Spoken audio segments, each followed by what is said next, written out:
Okay. Yes. Well, good afternoon, ladies and gentlemen, and welcome to this book event, which we have been eagerly anticipating for quite some time. I am Faisal al-Istarabadi. I'm the director of the Center for the Study of the Middle East, which has the pleasure of being your host today, along with a co-sponsor, our sister Title VI Center, the Inter-Asian and Uralic National Resource Center. My job is a very simple one, and it is simply to introduce our speakers and then go away. So I'm very happy to do that. So let me begin with, I guess we'll go with in the order that people are seated. To my right, first, Malcolm Byrne is the Deputy Director and Research Director of the National Security Archive, a nonprofit organization based at George Washington University, dedicated to preserving and providing access to declassified U.S. government documents. With a focus on U.S.-Iran relations, the Iran-Contra affair, U.S.-Soviet and East European affairs, cybersecurity, and terrorism, Byrne has spent decades supervising the research process of identifying and obtaining documentation for the archive's collection. As the director of the U.S.-Iran relations project, Mr. Byrne promotes multinational, multi-archival approaches to the study of recent controversial historical events. He has also co-directed the Iran-Contra documentation project and coordinated the archive's project on U.S.-Soviet relations during the Cold War. His latest book, Republics of Myth, National Narrative and U.S.-Iran Conflict, co-authored with our own Hossein Benai and John Tierman, was published in April 2022 by Johns Hopkins University Press. He is also the editor of the National Security Archive Cold War Reader series through CEU Press and co-editor of the Digital National Security Archive series through ProQuest. He's a graduate of Tufts University and earned an MA in Soviet Studies and Economics at the SAIS at Johns Hopkins. Welcome to Bloomington. My esteemed colleague Hossein Benai is a highly accomplished academic, I might add, also an affiliate, faculty affiliate of the Center for the Study of the Middle East. He's a highly accomplished academic and researcher in international studies with a strong focus on the Middle East and Iran. He is also a co-author of the aforementioned Republics of Myth. He's an associate professor of international studies here at IU at the Hamilton Lugar School. He holds faculty affiliations in several departments, including political science, Middle Eastern languages and cultures, and Central Eurasian studies. In addition, Benai is a research affiliate at the Center for International Studies at MIT and a faculty affiliate of the Center for the Study of the Middle East at IU. Professor Benai's research interests are diverse and interdisciplinary, spanning democratic theory, non-Western liberal thought, diplomatic history and theory, U.S.-Iran relations, and Iran's political development. He's also published extensively in various academic, policy, and popular periodicals. Professor Benai is also a lead book editor of Review of International Studies, the flagship review journal of the International Studies Association, and he served as an associate editor for Iranian Studies, the journal of the Association of Iranian Studies. With his impressive academic record and wide-ranging research interests, Professor Benai is a leading figure in international studies and an essential voice on issues related to the Middle East and Iran. He has a BA from York University and MSc from the London School of Economics and Political Science, a PhD from Brown.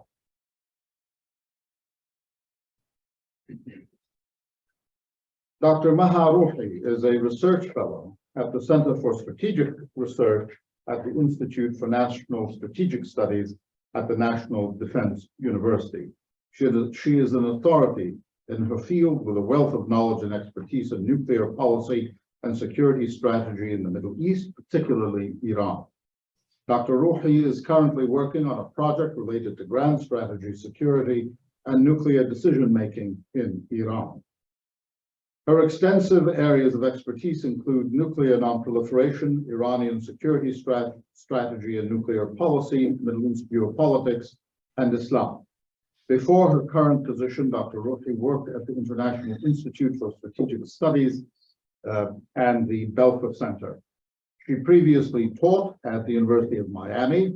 Dr. Ruhi holds a PhD from King's College, Cambridge, and a BA in economics from Shahid Beheshti University in Tehran, as well as a master's degree in political theory from the University of Sheffield. Dr. Ruhi, we welcome you via Skype and hope to do so in person here in Bloomington.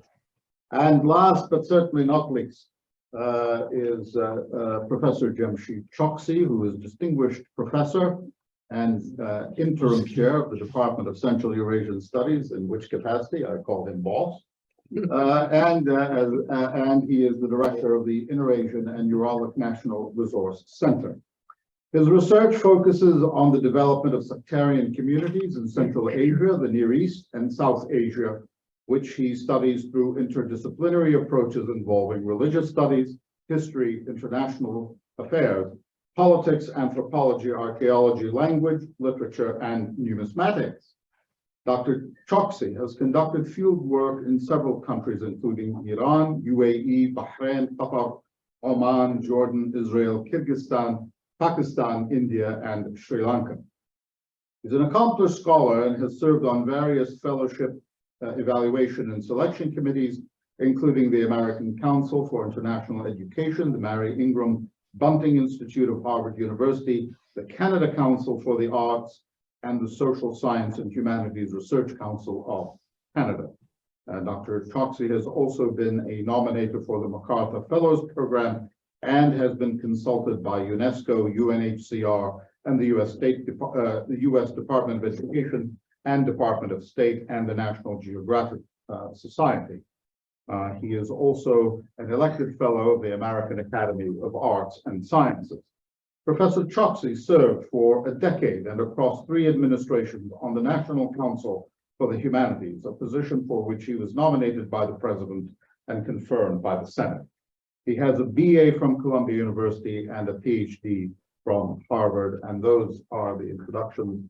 I'm sorry they took so long, but that's what happens when you have such a distinguished panel. Please join me in welcoming my distinguished colleagues.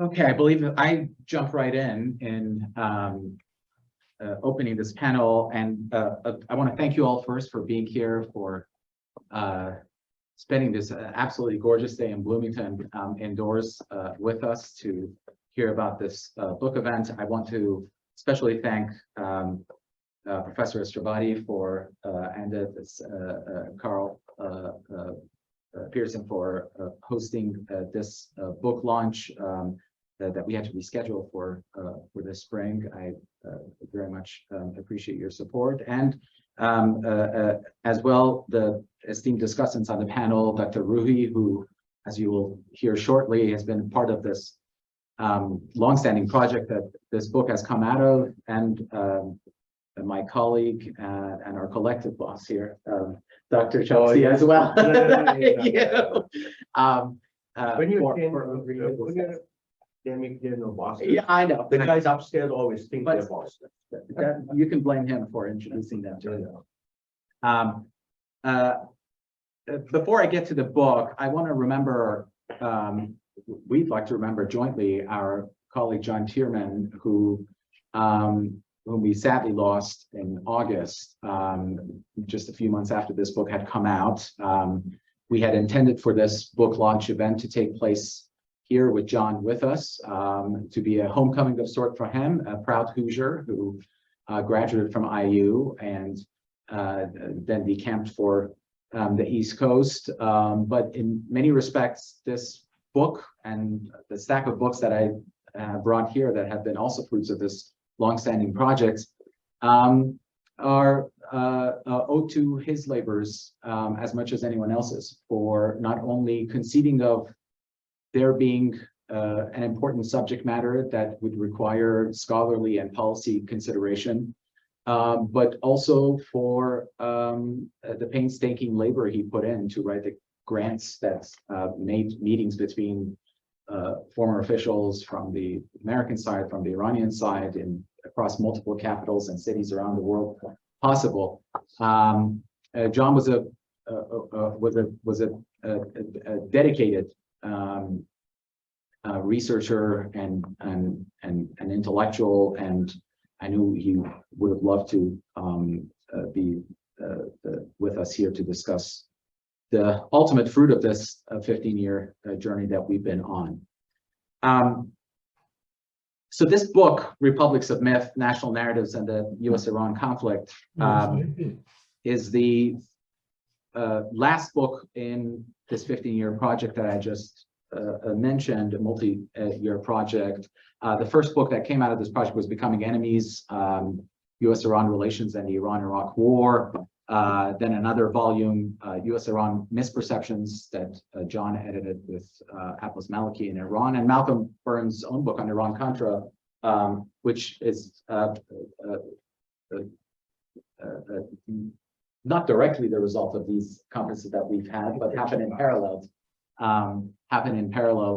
to this as well. So our head has been in this space for the last 16 years now, and that was when I first indeed joined the project as a lowly graduate student, and then was And look what it's done for you. yeah, helped along by my colleagues to be a co-convener of these critical oral history workshops that brought in former officials, journalists, academics, and wonderful folks at the National Security Archive who had access to declassified material to shed light on really critical milestones and especially areas of missed opportunity in U.S.-Iran relations. That's how the project originally started. That's why the chronology starts from the time of the Iranian Revolution all the way up to the nuclear talks in 2015, the nuclear deal, I should say. So the methodology of the book is very much that of a oral history meets critical interrogation by scholars and journalists, and those with access to historical documents. And we've held a number of these workshops across multiple countries, sometimes neutral countries, so that Iranian colleagues can come and participate as well. And Dr. Ruhi has been a participant in a few of these oral history workshops as well. And over time, what we gleaned was that there was a certain pattern emerging out of these workshops, in that after 2 days of people intensely zooming in on particular flashpoints in the relationship, whether it was the hostage crisis or the Iran-Contra affair or the USS Vincennes shoot down, this is all in the 80s, and other episodes, Khatami's election, the age of reform, the outreach by the Clinton administration, et cetera, that after 2 days of discussing these developments, when it came to the takeaways of these conferences, that a similar pattern would set in, and people kind of revert back to these familiar narratives about why they made the decisions that they made at the time, what they thought the other side was up to and continues to be up to, and why the future prospects of the relationship would either be dim, hopeful, or continued stalemate because of the narrative scripts that they had. And this kind of really gave us a clue as to how we wanted to, as it were, conclude this 15-year journey on U.S.-Iran relations that we had been on. So this book, its key argument is that one of the most overlooked aspects of U.S.-Iran relations, it's not necessarily the clash of material interests between the two countries, but in fact, the clash of narratives, the stories each of these countries has set in place about the relationship to its respective audiences, both at home and regionally or internationally.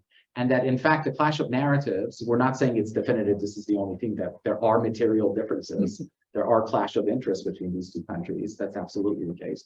But that this aspect of it has been overlooked. And in fact, if you look at missed opportunities or moments where other decisions could have been taken, and why you examine why, as we have, and interrogate policymakers and participants in the relationship as to why they ultimately made the decisions that they made, the recommendations that they made, you find that it was the narrative that was sitting there that they could immediately hold on to in order to safely pass the buck to another administration, another set of decision makers, etc., or to not disrupt the kind of stable enmity in which the relationship has found itself, especially after the hostage crisis. So what we do in this book is we look at what are the origins or the currents that feed into these narratives. And we, here our late colleague John Tierman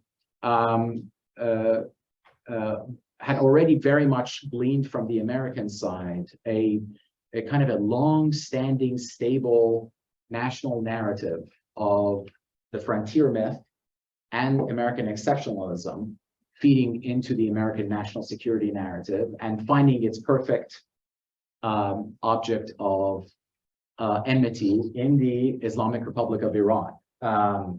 And, you know, the frontier myth, very kind of briefly and crudely put, speaks to the settlement of the United States from the moment of the American settlement and founding westward, the need for the taming of the frontier, the continuous taming of the frontier of savages that lurk just beyond the next hill, the conquest of lands, the taming of potential enemies, and the pacification of those enemies. And in fact, this is something that has been written extensively about when it comes to America's foreign relations, be it in the Philippines, with respect to Latin America.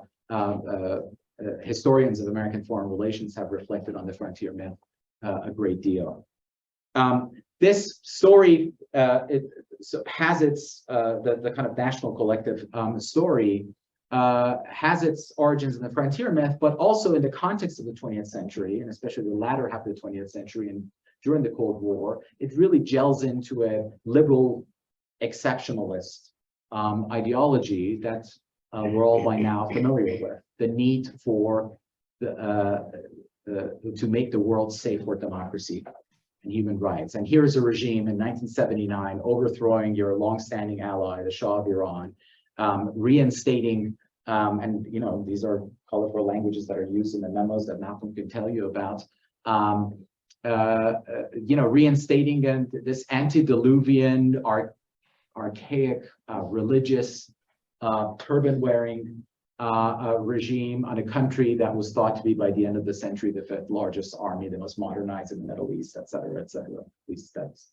the stories told by the Pahlavis.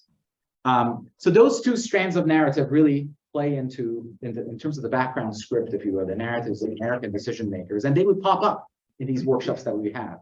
On the Iranian side, the national narrative is something that we break down into having two sides as well. One is the Aryan myth, this notion of a kind of this Puritan Persian identity embodied in Cyrus the Great. The notion that this there was a self-confident, again, I'm crudely summarizing here, very self-contained insular culture, national identity, civilizational identity, that was one of the world's preeminent empires that stretched from Southern Asia all the way to the Mediterranean coast, that has left a perceptible imprint in the world, that its core and stable location remains the Iranian heartland to this very day, and that this proud national identity as something that has always been under attack from outsiders that have tried to inflict it, either with religiosity or with various ideas of Western modernism, or undermining by great powers, Western, Eastern, Northern, Southern, from everywhere. This is the one strand of myth that we call the Aryan myth. The other one is the sort of what we call the Karbala or martyrdom paradigm, which gains distinctive identity, of course, after the 1979 revolution, but it's really always there. It's the story of Shia Islam, of Shia political Islam, that encodes itself into the Iranian body politic at a political level in a much more assertive way from the time of the late Qajar period. You could say from around the time of the constitutional revolution, all the way up to the Islamic Revolution, and after that really goes into overdrive. And this is a story of not only of a martyrdom complex. If the Aryan myth is a superiority complex, the Karbala myth would be the inferiority complex of the kind of a minority sect within Islam, always under siege, but always fighting to the last 72 men, that is always divided between the insiders and outsiders, the loyalists or the people who backstab the benighted leaders, etc. Again, I'm simplifying. We articulate this much more in the book, and that this strand really becomes personified by Khomeini after the revolution, but really gets encoded into the identity of the Islamic Republic after the revolution as well, and that this narrative of a purified Shia rightful identity is also in internal conflict with the Aryan myth as well. But these justifications, these narratives on both sides are really primed for clash at the time of the hostage crisis and after the Iranian Revolution.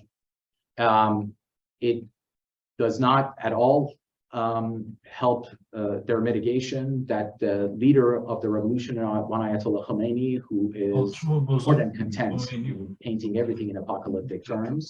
Of course, he meets its match in various American policymakers who also bring find Iran as the perfect other, if you will, to a liberal, secular, globalizing force in world politics as well. And over the course of the chapters, chronologically from the time of the Iranian Revolution all the way up to the nuclear negotiations, and we go all the way up to the Trump years, we visit specific flashpoints and milestones in the relationship, and we show how these background narratives both play into the minds of the policymakers, but in certain times, their absence also creates openings for the breaking of taboos and exploration of missed opportunities. Broadly put, let me leave it there, and I'll pass it on to my colleague because I don't want to kill time too much, who's going to speak about some specific instances of these narratives finding expression in the relationship. I always admire Huss's ability to be succinct on a topic that we spent hundreds of hours, the three of us, talking about it with Masa and with others, trying to figure out what this was all about. Just a couple of more words about the process, about the project. We started out, Huss mentioned the phrase missed opportunities. We started out back in 2007, I guess, with the idea that the U.S.-Iran relationship presented a terrific opportunity to look at this concept of where opportunities have been missed in the relationship to improve things. If you assume that both sides wanted something positive, however you define that, positive for both sides to come out of it, then surely this was a field that was ripe for exploration. And we had engaged in this kind of work before with two other partners of ours who are not named specifically here, although we dedicate the book to them. A married couple, as it happens, based now in Waterloo, at the Valsilli School, Jim Blight and Janet Lang, who had invented and perfected this concept called critical oral history, which is a sort of a three-legged chair. It involves inviting what we call veterans of these events under study to come and sit around a table like this from opposing sides. We have scholars whose role is not to pontificate and tell us what they think happened, but to hold the veterans' feet to the fire, not allow them to go too far off away from the written record, including their own memoirs, which Lord knows they are wont to do. And the third part is documentation, declassified documentation that my organization has spent, its 30-something years of existence trying to eke out of the U.S. government and to work with other governments to find ways to break open archival records that help us understand history from a multidimensional, multinational point of view. So critical oral history is an incredibly dynamic activity. You can imagine if you've ever done an interview with some great eminence who you hope will enlighten you with the details that he or she has never provided before, but you understand in that situation that you are inherently the junior partner. It is not an equal relationship. That person can cut things off. That person can spin things and do it any way that they like. If you have that person as one of a group of a dozen of their equals who played similar roles, both in their own governments, maybe from different agencies, but also from other governments, and even opposing adversarial regimes, such as U.S. and Iran, or in previous cases, U.S. and Cuba, U.S. and Vietnam, other instances where we've done this kind of thing, then you can imagine the dynamics that come into play. And when they have been provided with their homework, which consists of a briefing book of materials that will spark their memories, because these are memos and things that have been declassified, but that they wrote, or that they didn't realize somebody had written about them, or that mentions their names, their eyes light up. And so you have a really terrific opportunity to push them in a way that doesn't often present itself otherwise. So that's what we endeavored to do. And my approach was to look primarily at the documents and primarily at the U.S. side of things. That's my focus. That's why I have so many different specialties in my background. They all, the unifying theme is U.S. approaches to the rest of the world, mainly during the Cold War. So we were not as successful as we hoped we would be, in the sense that we were not able to get enough Iranians to participate as we would have liked. It was not for lack of trying. We went to Iran a couple of times. We had been in touch with the Iranians at a pretty high level, and we were given to understand that Iranians at a very high level knew about this project and were in favor of pursuing it. But as you all know, the political scene in Iran is not one that is conducive to partnerships with the United States or with anybody else in the West in this format, at least in the years that we were pursuing this. We were able to find a few people, as us pointed out, a former Deputy Foreign Minister, Abbas Maliki, Hossein Mousavian, who's now based at Princeton University, and a few people who had immigrated from Iran but were advisors to President Khatami and so on. So we did have a good perspective, I think, that helped to build this multidimensional account. And to me, the great thing about this was that this kind of dynamic really vivified this notion of different points of view, different narratives that drove people's understandings and accounts and belief systems, so that you could actually hear from the words of Martin Indyk, the Assistant Secretary of State under Bill Clinton, and his utter disbelief when he was listening to Hossein Mousavian describe how Rafsanjani in the 1990s unilaterally came up with this idea to forge an opening with the West through Germany, where Mousavian was at the time scheduled to be appointed as ambassador. And India just couldn't understand how this could be real. And so you could see that kind of the electricity, the sine and cosine waves as they were battling with each other.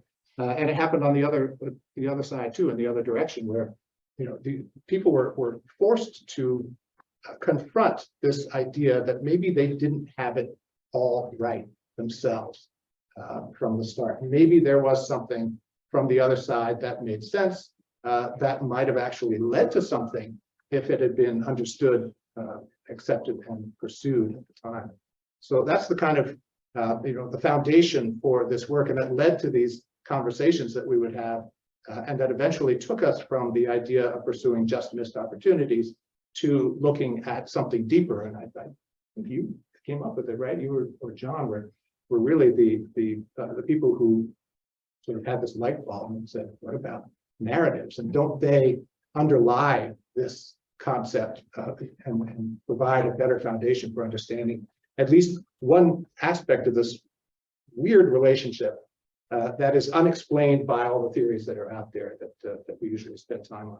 Okay, so that was just to add a few, my own perspective, my own narrative on this topic.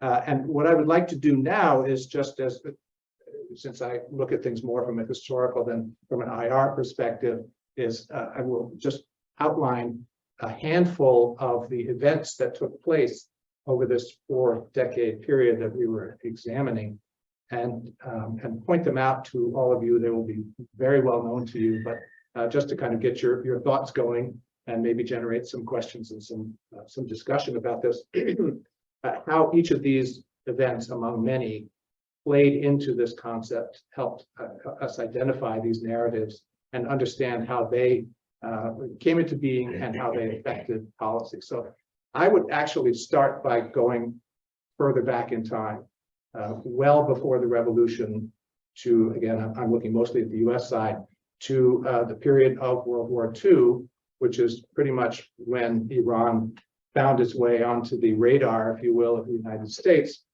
because of its value being a neighbor to the Soviet Union and offering a backdoor, essentially a supply route to Soviet forces that could get around the Germans. So what struck me when I was doing my research into this period was how clearly the attitudes that you would see after the revolution, in a number of instances, which I can go into in more detail, the attitude in the United States, which was certainly shared by the British, as you will recognize, of a couple of things. One was the US self-designated role to use its exceptional gifts to provide for those who are less fortunate than us, and to raise them out of oblivion and primitivism and so on. I was a little surprised to see how explicitly Franklin Roosevelt expressed these ideas. And there were some communications between him and his Secretary of State, Cordell Hull, and a couple of other advisors, where FDR pronounces himself, quote, rather thrilled with the idea of using Iran, close quote, as basically an example, a petri dish is how I see it, for showing the world what the United States can do to raise up a benighted population such as Iran. And he goes on to explain why he thinks they are benighted. This is an attitude that you see very clearly spelled out in subsequent presidential administrations, at least through Jimmy Carter and beyond, even through to George W. Bush, I would say, and after. And it's a thread that is very helpful in explaining the US approach to these things. There is in this a sense of moral duty. There is also this sense, not to repeat myself too much, but of the inferiority of the other and the need to pull them up by their bootstraps, help them to enter the community of nations. So that is an important point, I think, that we should keep in mind. The first event that I would point to is going to be very familiar to you. It's the 1953 coup, as one of our colleagues said at one point, they called this the original sin from Iran's perspective on the part of the United States. This is where the Iranians, not at the time, but over time, came to see this as the kind of the paradigm of U.S. behavior, international behavior. Whereas right after World War II, the U.S. had made itself essentially a hero of most Iranians by having facilitated the withdrawal of the British and the Russians in particular, and not rushed in as empires typically do to fill the void, but stood back to allow this sovereign nation to take its place. That attitude completely washed away by the coup in the minds of Iranians in years subsequent to the event. It had became, as you know, kind of a cudgel for the current regime to sort of beat the United States and the West about the head and shoulders with, as a prime example of our tendency to intervene, to interfere, and to act as a hegemon. You still hear it to this day. So 53 was a huge event for creating some of these narratives in the modern day. On the flip side, for the United States, the original sin, as you could probably guess, was the year 1979, essentially, not just the revolution, but particularly the hostage taking on November 4th, the 444 days of captivity, which included the aborted hostage rescue attempt. This was it gave birth to these indelible images of American hostages blindfolded being paraded around in a way that as we all remember, just cut to the core and shocked and horrified most people in the West who could not understand how a government could so brazenly violate international law, not to mention ethical norms, moral norms. It did not help when images came across of celebrations at the site of Desert One, where the helicopters came to their fiery end. The kind of gleeful celebration by certain Iranian individuals sort of just added to this sense of who are these monsters? This was the idea. Who are these savages who don't value human life? Cuts right to this frontier event that Huss is talking about. The third event is the Iran-Iraq War. Such a critical event to study for all kinds of reasons, for understanding how Iran's history changed, Iran and Iraq, U.S. role in the Middle East, all of these things. This was a kind of a crucible for both sides. This was a revelation for both sides. For the Iranians, there was the seemingly undeniable, irrefutable notion that the U.S. had unquestioningly backed the tyrant Saddam Hussein. They believed that Jimmy Carter had given a green light to Saddam to invade, although there isn't any hard evidence to suggest that. Zbigniew Brzezinski may have wanted that. Kissinger may have wanted to see this, but not Jimmy Carter, who was worried about hostages and flow of oil and so on. But that is a belief that is hard-boiled in the minds of many Iranian leaders to this day.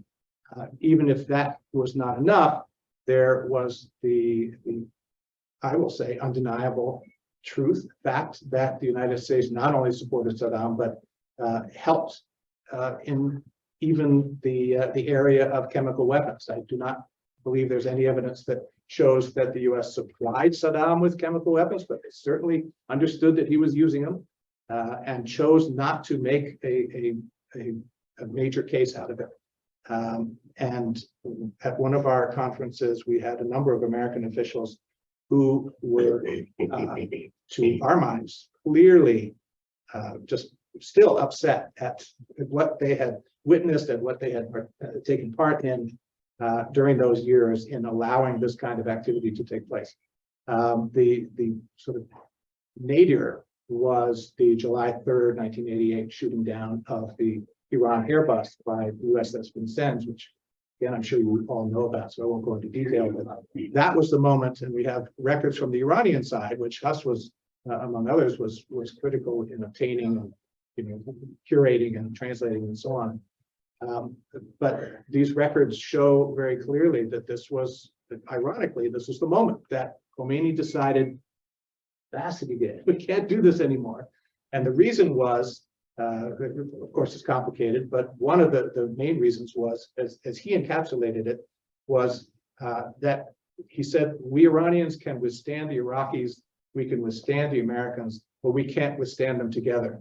And I'm now saying my own interpretation of this. So the perceived evil that this event personified, embodied from the Iranian perspective, was something that of course sticks with members of the regime to this day.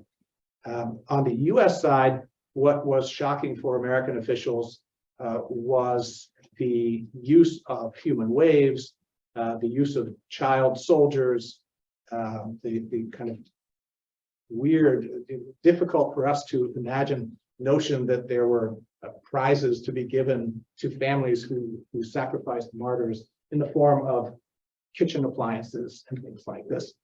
This was very difficult for Americans to comprehend, and it gave this notion, some flesh to the bones of this notion of these people. We don't understand that they are not like us, and that was a very a key moment for the Americans.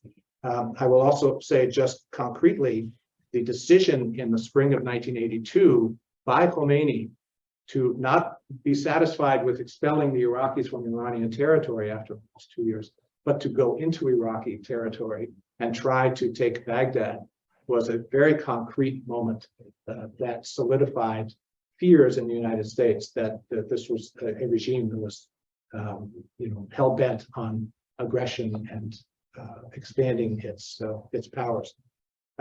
Lots of other examples that I could use. I would like to go into more detail if I have more time during the discussion to talk about the post 9/11 timeframe, where this was a moment where you can see the expression, feel the expression of moral outrage on the part of people like Donald Rumsfeld and Dick Cheney and others, and President Bush himself, who felt that it was a morally repugnant notion to have anything to do with Iranians. Never mind that Zarif and others were working with American diplomats to try to resolve the situation in Afghanistan.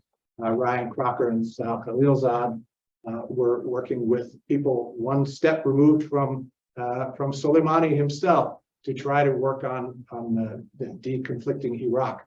These possible benefits did not occur to Rumsfeld or Cheney or Bush as being worth even considering, purely because of the moral outrage that they felt. So that's a really concrete example of how these narratives affected decisions on policy.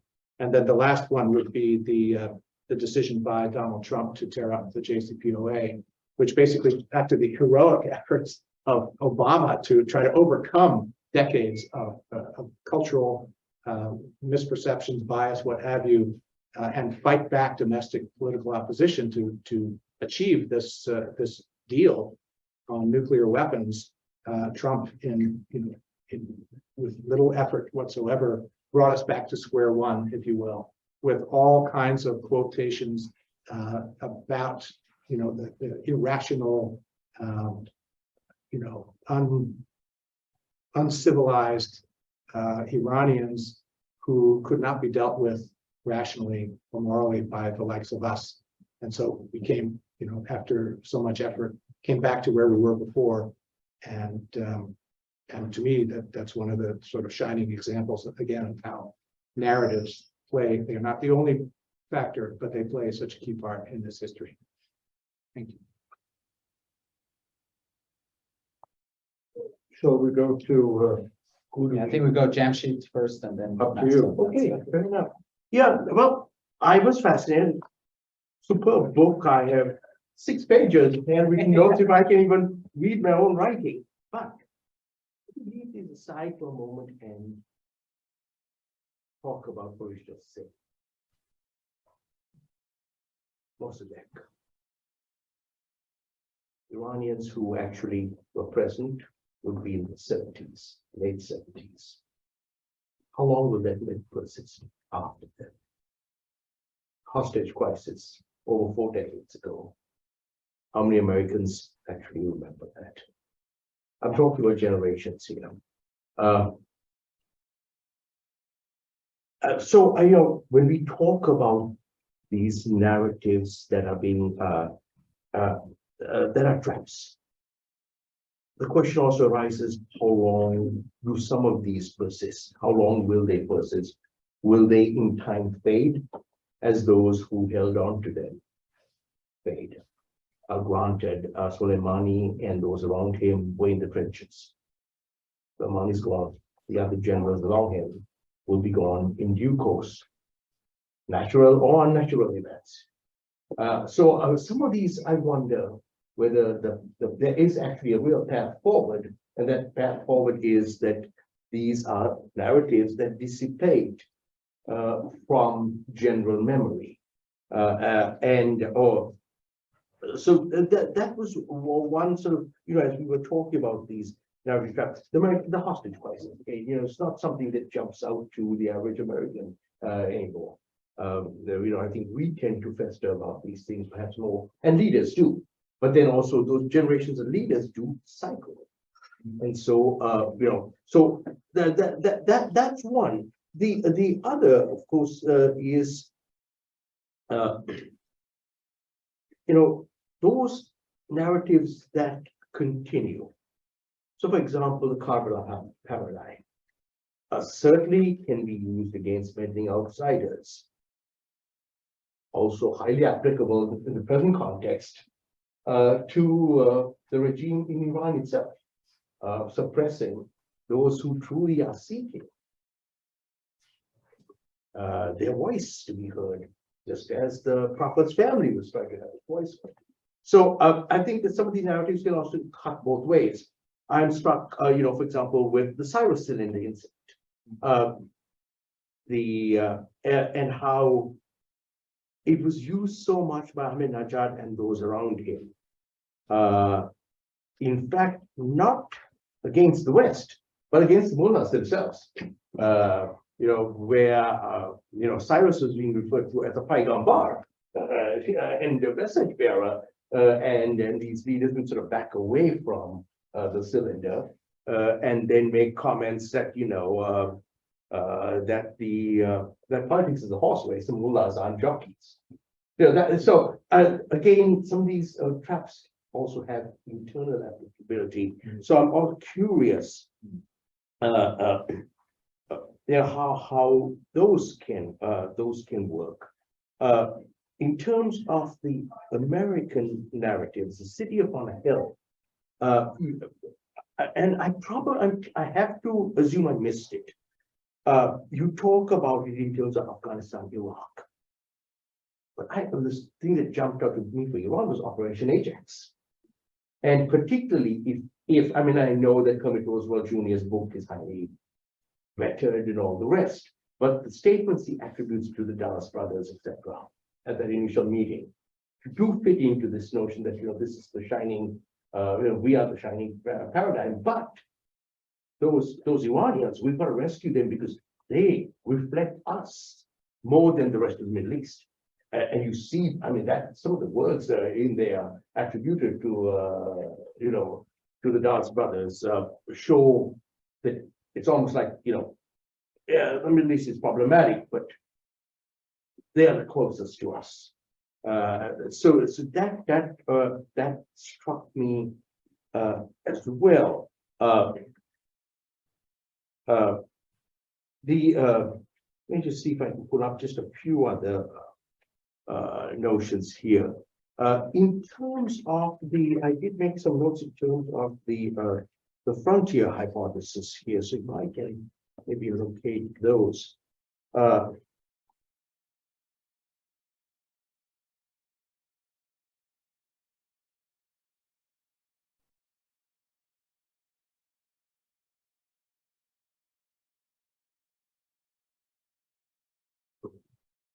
Yeah, in terms of of this sort of taming of the frontier, it is interesting that when we think of this in terms of the narratives among American politicians about Iran. I don't, and it's on a regular basis, you don't have them pull in the much older narrative of the Greeks versus the Persians. And I'm curious as to why that doesn't get also pulled in, because that in some ways is sort of a touchstone one could have gone back to and linked in together with Frederick Jackson Turner. So I did find that interesting. I also wonder whether, particularly from the United States point of view, whether in a sense we are slowly moving beyond some of these narrative traps, particularly as we get accustomed to, a more multipolar world.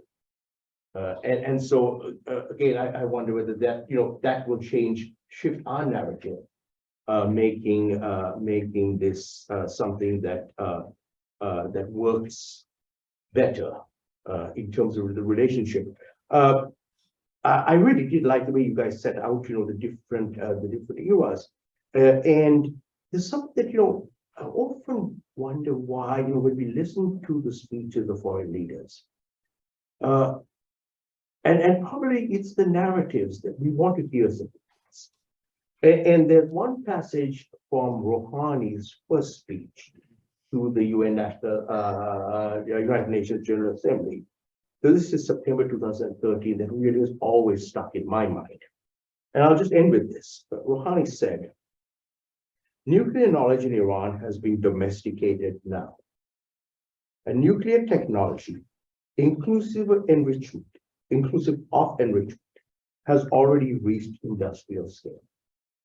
It is therefore an illusion and extremely unrealistic to presume that the peaceful nature of the nuclear program of Iran can be ensured through impeding the program. And that's 2013. And when we put that in sort of the larger context of, leaving aside, talking or pressuring Gaddafi, leaving aside South Africa giving up nuclear weapons. We've never been able to stop anyone who wants to nuclearize. And so I've just, I'll end at that point, whether part of what we're doing is a fool's person.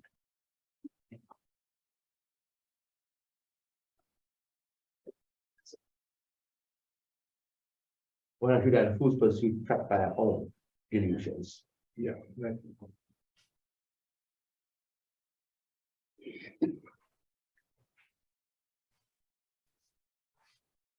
How are we doing on the sound? Hi, everyone. Can you hear me? Yes. Yes. Well, thank you so much for having me. Great to be here, and great to be amongst a group of people that I have spent a lot of, not 16 years, but 14 years of my life with. And, I really wish that John was here with us, and I think he is. So I'm so glad to be a part of this. Thank you so much. I have a few points that I wanted to raise, and some of it has actually been addressed in some of the previous books of the project, some of it in the book, but I feel like it's worth bringing these together and sort of discussing them a little bit. First is this idea of how much of, so Iran was a revolutionary, was a revolution in the Middle East, which was unlike anything, right? It had the elements of the communist revolutions, it had the elements of religion, and how much of this mix and being unknown, played into, rather than, I would say, the frontier kind of approach, how much of it was just the US being puzzled by, what do I do with this? What do I do with something that was unimaginable? And now it's in place, and how to deal with it. And it doesn't fit the narrative. right? In many ways, it doesn't fit the historical precedent that they had dealt with. It had elements of popular support, and it had the very, the violated kind of diaspora that was heading to different countries. It had so many conflicting elements, some of which overlapped with revolutions in the South America, and some of which did not. And I think the religious factor was something that also played into making it a little bit more of a puzzling. So I do think that this is sort of how the whole, like, we weave in this sort of misperception all the way through, because it's such an unknown concept and the perceptions around it are not correct. And with this, I want to get into two of the examples that Malcolm mentioned, and I want to sort of add a couple points around them and then hear you guys sort of elaborate on that. So the 1982 is actually a very interesting case, and I think it has a lot of similarities and overlaps with some of the missed opportunities during the nuclear negotiations with Iran prior to the 2015 deal. And the idea here is that there was really a very strong belief at the time in Tehran that this was not a genuine offer, right? That this was just to catch them at a moment of strength and hit back, because they just could not. There were so many different factors and variables around it that I don't want to get in, but that really existed and that really influenced the decision making.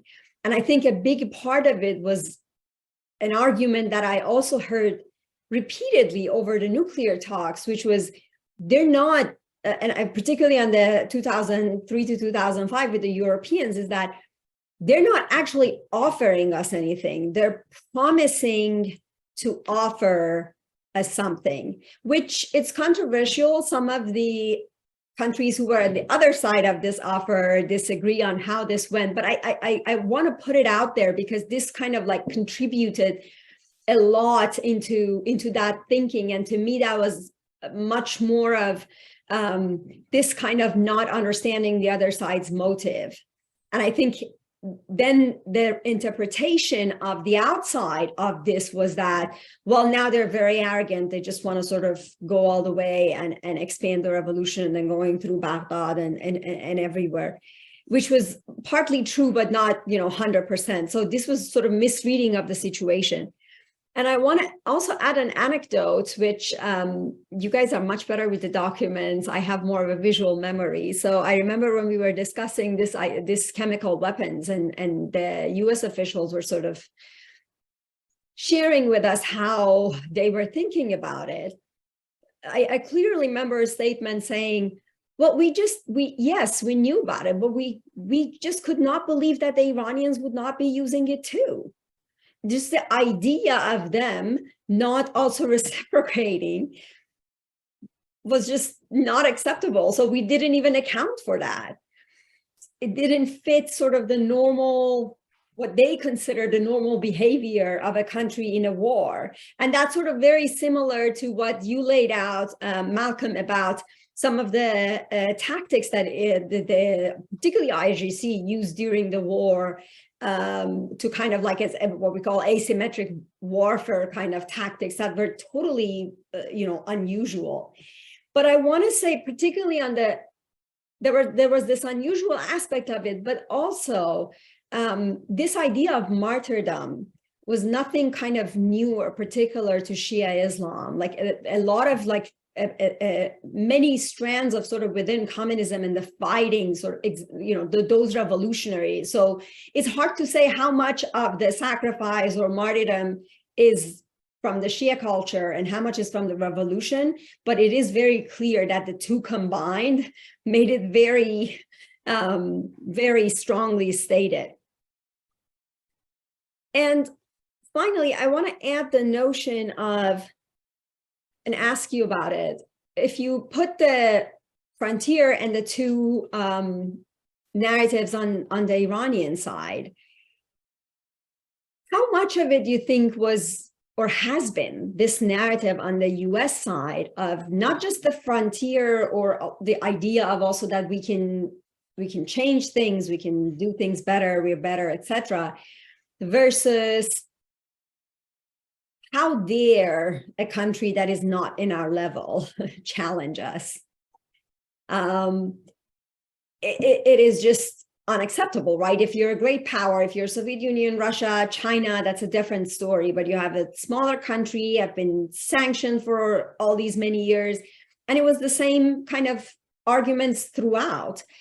And the Iranians also, I think, this narrative of resistance, which is very specific to the revolutionaries particularly, I think has been very consistent since the revolution, or probably even before the revolution. Concept of resistance, sort of having the ability to nationally build everything, localize many different things. So a lot of different elements of this kind of resistance, which are now, they have the resistance economy, axis of resistance in the region, et cetera, et cetera. So it was just kind of like this combination, of all of this. And I end with another anecdote, which was both kind of, again, contrasting views on the two sides, on the hostages, because I think it's very important that Malcolm mentioned. And I never forget this. When I was interviewing the Iranians over time, or different issues and hostage crisis in particular, there's one thing that I heard from everyone, and that was, well, they all went back to the States alive. Like, what's the big deal? The Americans were being killed everywhere around the world, and nobody paid any cost similar to what, and then we just returned the hostages. And it was incredible to me how they see it that way, when in the US, when you talk to any official at that time, it was, again, this concept of how dare you, and it was the humiliation of a hegemon that was unacceptable, more than, I would say, even the human rights violation. Whether from the US's perspective or Europe, it was just like this, this unusual, unacceptable approach that, again, they didn't know what to do with and how to deal with. Thank you. Mindful of the time, do you want to open for more questions as well before we respond? Or? Shall we take a couple and then see where we end up? Let me throw it open. Carl, how do you want to manage the folks on Zoom? If folks on Zoom would like to ask a question, just simply unmute yourself and have at it. John Wolver, Professor Wolver. I'm curious about the earlier periods. This certainly prior to World War II, the major exposure of Americans to the Middle East would have been through reports of Christian missionaries. And as we're all aware, one of the major internal political factors in the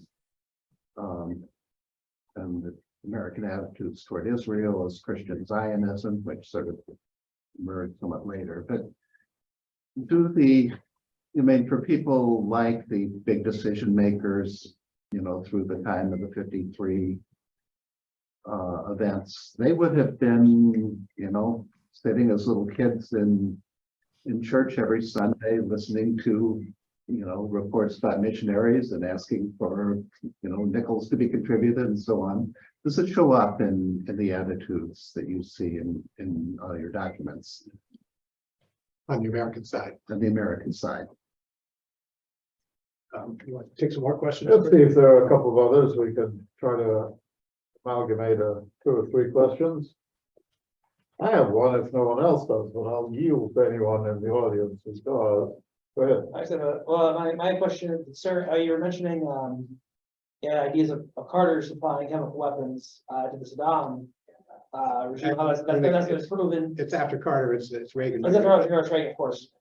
Actually, the last thing compared with Reagan is that, of course, Matthew Sadler in his book, My Turn to Speak, alleges a closed door meeting between Reagan and Khomeini's aides to Reagan masterminding the hostage crisis. The deal was that if the hostages were released from the Carter administration, then Carter would win the election in a landslide, but if they were still held at the time of the election, then the Reagan would win, which of course he did. That was a issue. Do you think there's any truth to that collusion between Reagan and Khomeini behind closed doors? And does that factor into contemporary narratives in Iran or within the Iranian diaspora that people can, even when it's not true?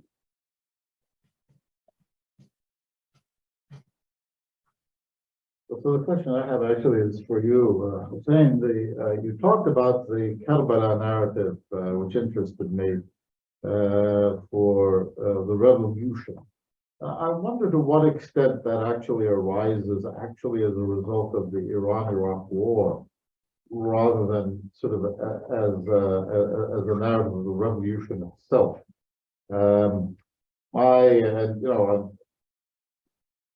You're experts on the Iran revolution, and I'm not. My memory, so I'm just recalling the events, is that Khomeini's narrative when he first came to power after overthrowing the Shah was very much a pan-Islamic discourse, as opposed, at least as it was pointed, as the discourse was pointed outwards in the region, rather than the discourse of Shiism versus Sunnism. So I wonder how much the Iran-Iraq war actually played into this narrative. That maybe my question is, would it then perhaps have telescoped back to the origins of the revolution? Now that's 3 questions. I think we can start there and see where we end up. Go ahead. Like to start? Yeah.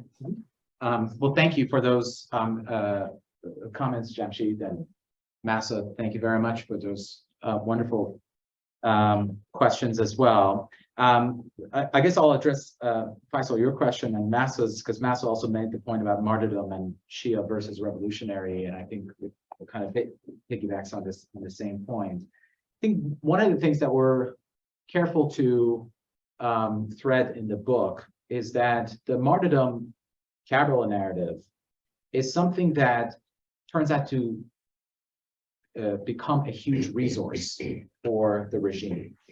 The Iran-Iraq war was absolutely key because that was a period of consolidation of the Islamic Republic.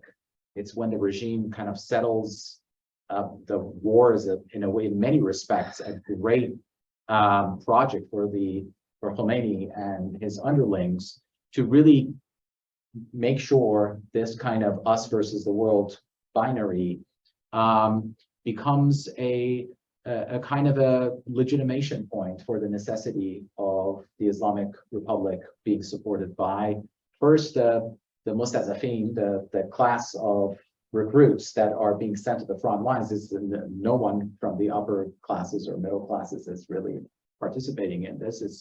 So that it absolutely feeds into the revolutionary zeal that at the time of the hostage crisis and at the time of the revolution, they didn't have those credentials yet.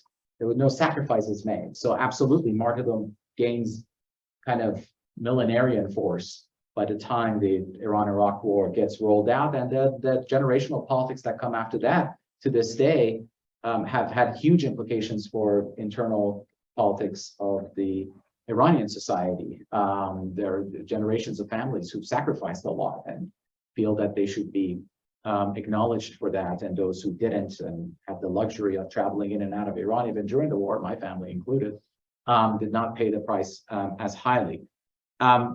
So I would say that is certain. In terms of whether this is Shia or revolutionary, I think it's, in a way, Shia Islam, Shia political Islam, starts to have a very coherent narrative of sacrifice that starts with Sheikh Fazlullah Nuri at the time of the constitutional revolution, and he is, of course, the kind of the predecessor in many ways, ideologically speaking, to Khomeini, and who was killed by, who was hanged by in the late Qajar period after the constitutional revolution, because he opposed the constitutional revolution. So Khomeini very much, I think, imbued Shia political Islam with this sense of the need for active political participation. That by the time he gets kicked out of the country and starts his exile trip through Iraq and then ends up in France and doing all that, he is very much this kind of personifying himself as this kind of Imam Hussein in the wilderness with this kind of loyalists around him, and then he comes lands. I mean, the narrative is like narrative.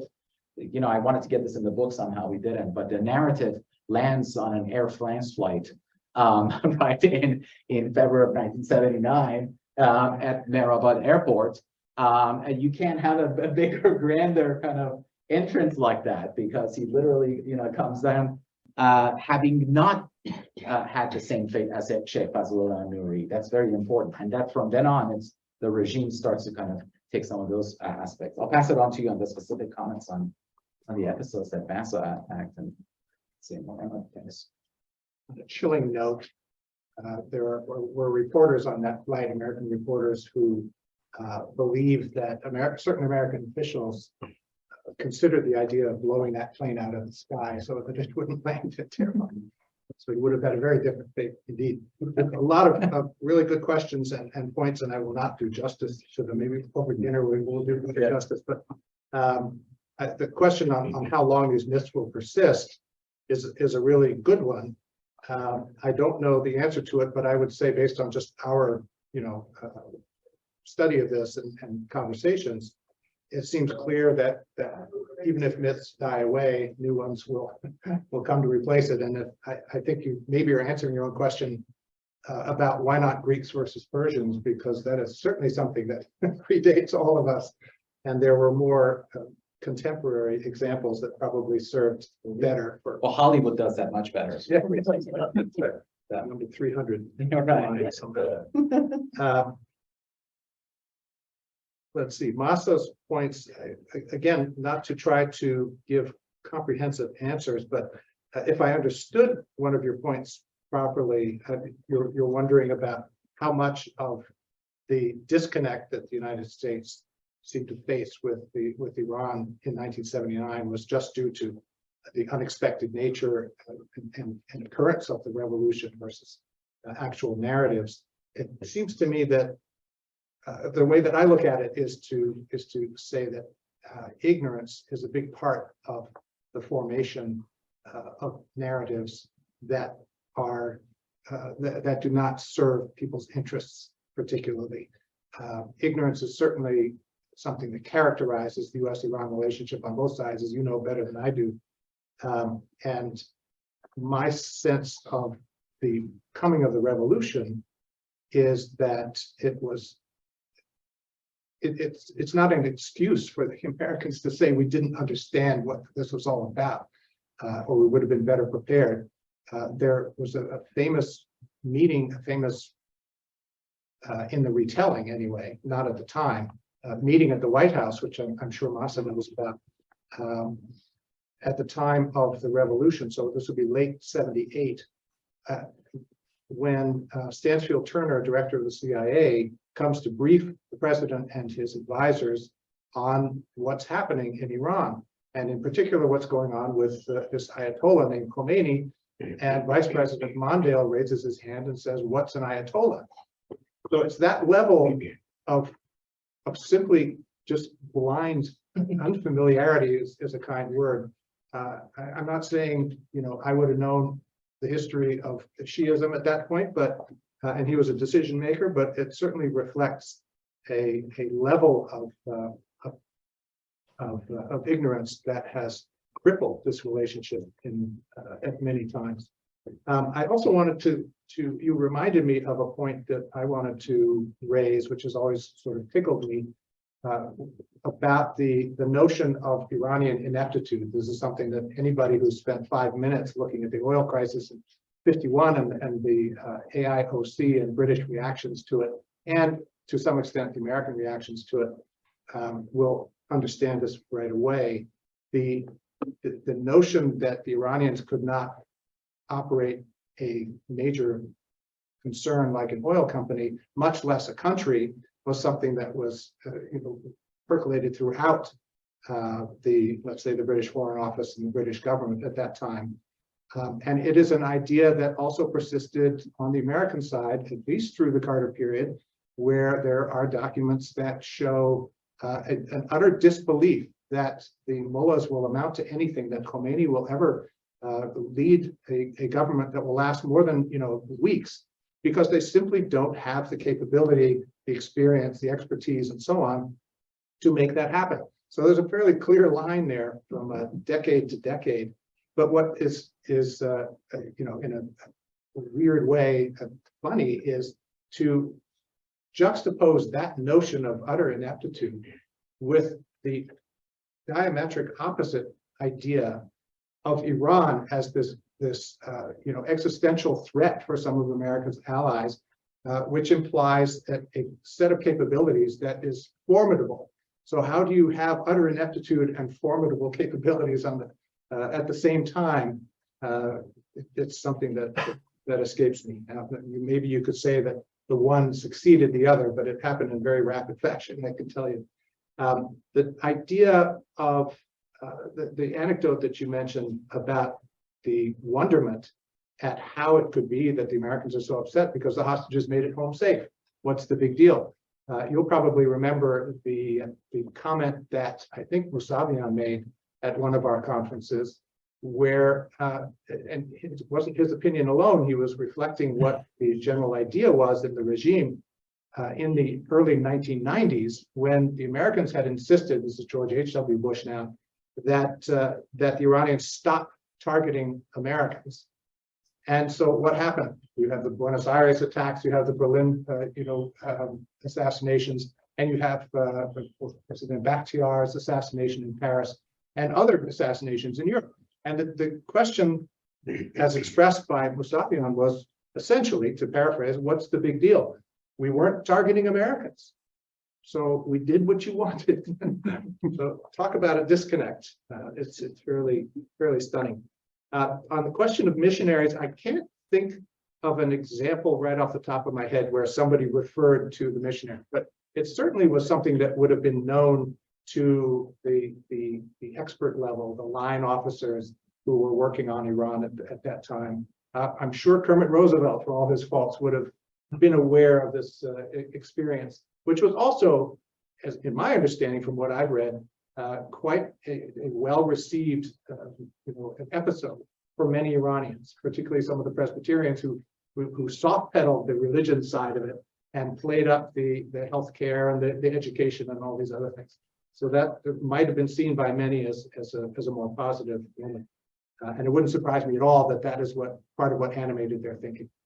On the question of Bani Sadr and the October surprise, as it's called, this is something that has come up again just recently, as you probably know, in the New York Times, this article citing a campaign person who traveled to the Middle East with John Connolly, where Connolly allegedly raised this point to every Middle Eastern leader that he met with: you should tell the Iranians to hold off until Reagan comes.